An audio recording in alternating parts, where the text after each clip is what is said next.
In the previous episodes, Sir Rafi accompanied us to discover more of the Western classical art traditions through artwork, usage, and medium.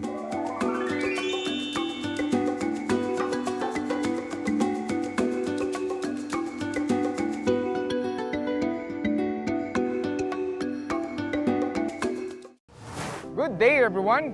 I'm your Sir Chill, and welcome to Art is Chill.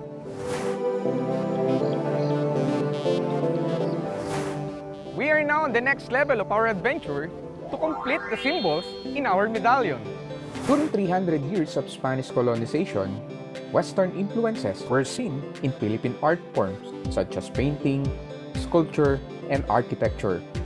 And one good example of that is Intramuros.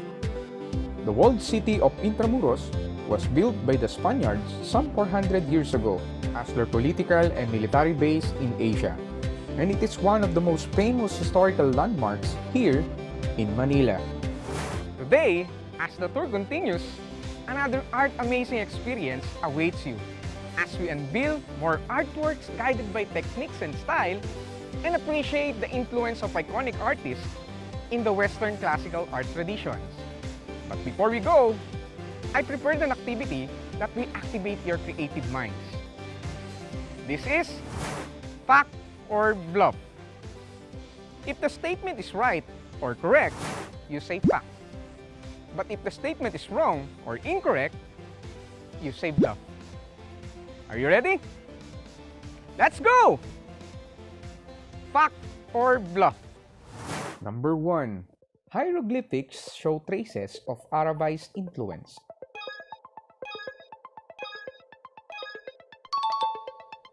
If you answered bluff, you are right, because it's the Byzantine period that has Arabized influence in its art. Number 2. Stained glass windows belong to Byzantine period.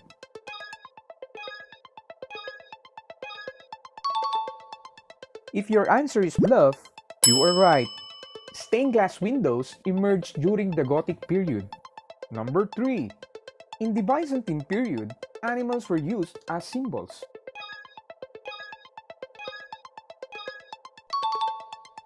If you answered fact, then you are correct. Number 4. Hagia Sophia means holy wisdom.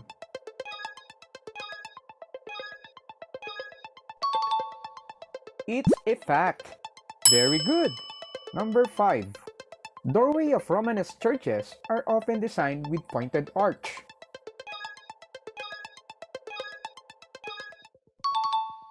It's a bluff, because pointed arches emerged during the Gothic period. Good job! Number 6. Venus of Brasimpuy was used as charm to ensure fertility.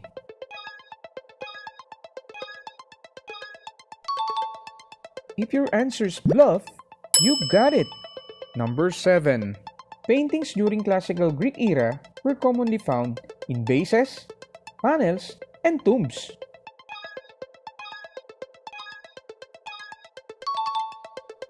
It's a fact! Number 8. In ancient Egypt, the dominant features of their paintings were large animals native to the region.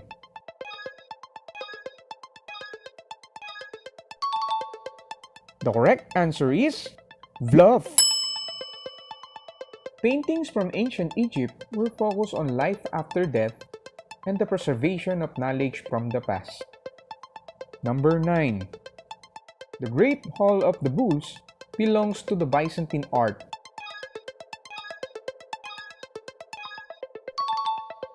It's a bluff. The Great Hall of the Bulls was created during the prehistoric era in the cave of Lascaux. Number 10. Mastaba is a type of Egyptian tomb in a form of flat roof, rectangular structure with outward sloping sides.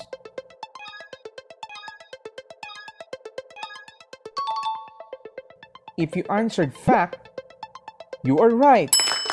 Now, let's get started with our lesson that will focus on artwork guided by techniques and styles as we appreciate the influence of iconic artists in the Western classical art traditions. Let us begin with the prehistoric era. The prehistoric era incorporates all human presence before the development of composing.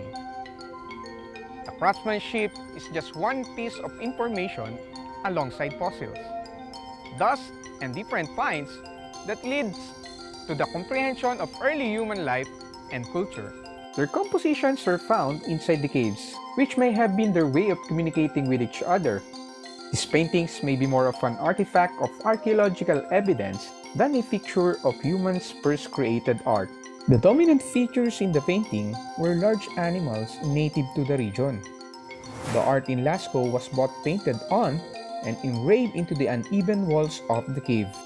The artists working with the edges and curves of the wall to enhance their compositions. The resulting impressive displays depict mainly animals but also a significant amount of abstract symbols and even a human. Let us once again explore the wonders of ancient Egypt. The motivation behind Egyptian works of art was to make the deceased's afterlife place pleasant and to emphasize the importance of life after death. On the other hand, the classical Greek era depicted natural figures with dynamic compositions. Most of the subjects were battle scenes, mythological figures, and everyday scenes. The Kirk style in base painting was named after where the bases were found.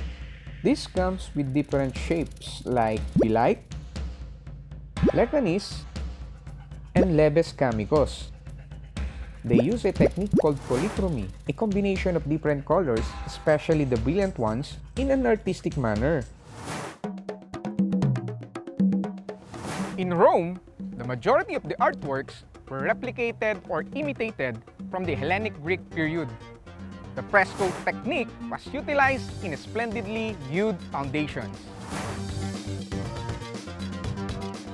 The lively styles of paintings which had been invented in Greece and Rome live on in the Byzantine period, but this time for Christian subjects. Byzantine artists used mosaics and lively wall paintings. The period's greatest and most lasting legacy is undoubtedly the icons which continue to decorate Christian churches around the world. Buildings in the Romanesque Revival style are most easily identified by their pronounced round arches and heavy massive stone or bricks construction. Most heavy round towers, squat columns, and decorative plaques with intricate or interlacing patterns. Gothic arts included ribbed vaults, buttresses, clustered columns, ambulatories, wheel windows, spires, stained glass windows, and richly carved door tympana. Last time, we have explored various sculptures across different art periods. Now, let us try to examine the techniques and style used in these sculptures.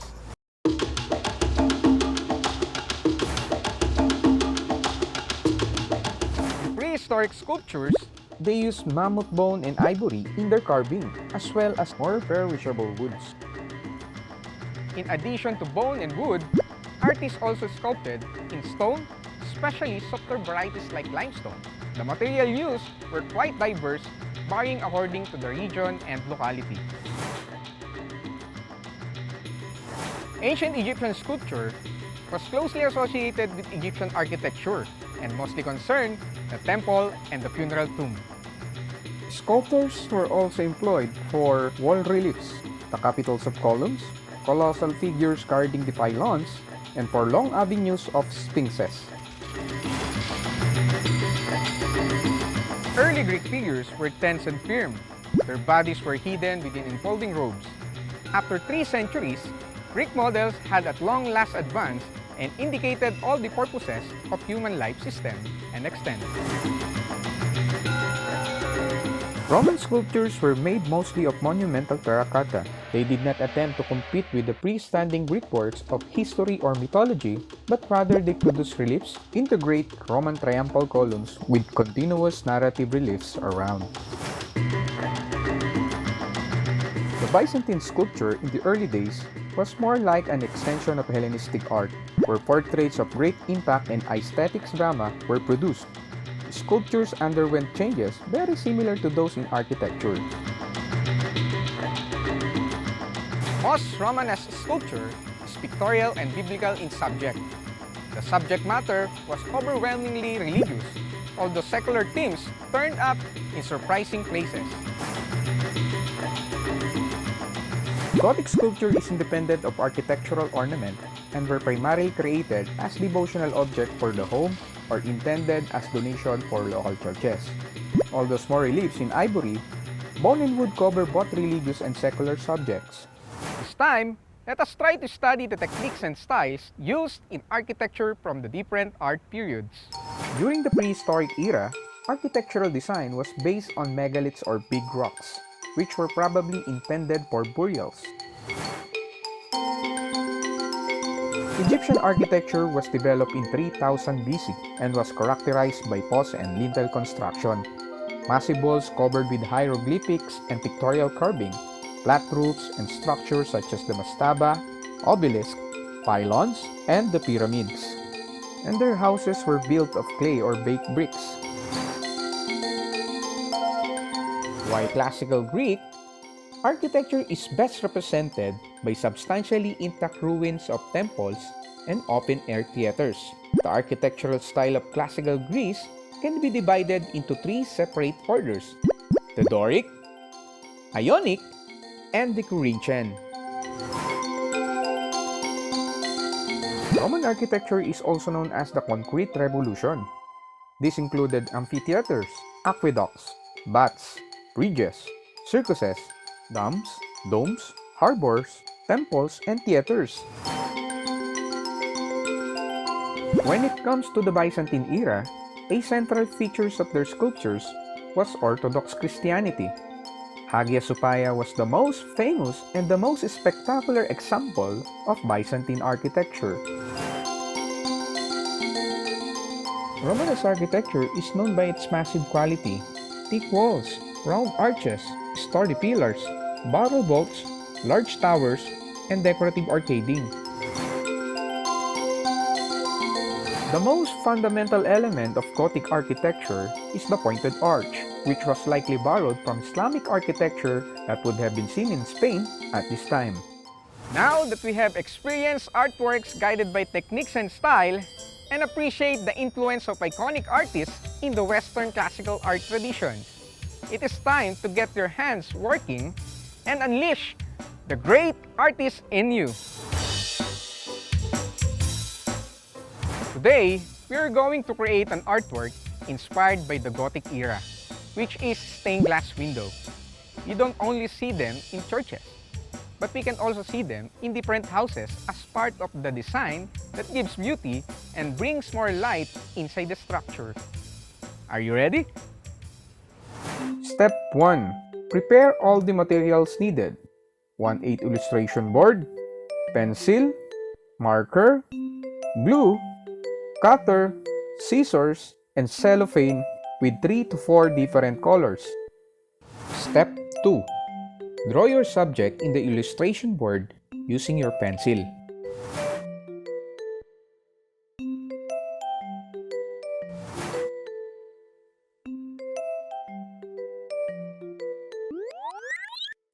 Step 3. Cut the parts that we need to patch our colored cellophane based on your subject.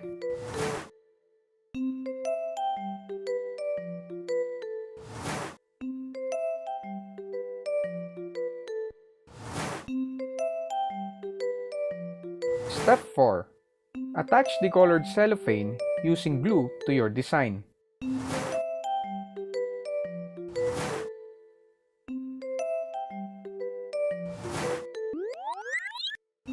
We are done with our creative stained glass window version. And here are some of the artworks made by my students in Siniloan Integrated National High School.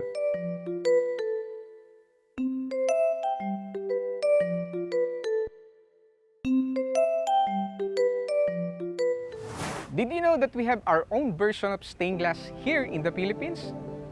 Yes, it is Kapis. In the Philippines, Kapis can refer to the shells used in the construction of traditional windows, lanterns, decoration, and handicrafts. Congratulations! You successfully unlocked another symbol in our medallion. That's it for our art adventure journey. I'm your Sir Chill, and see you on the next episode of Art is Chill, only here on DepEd TV.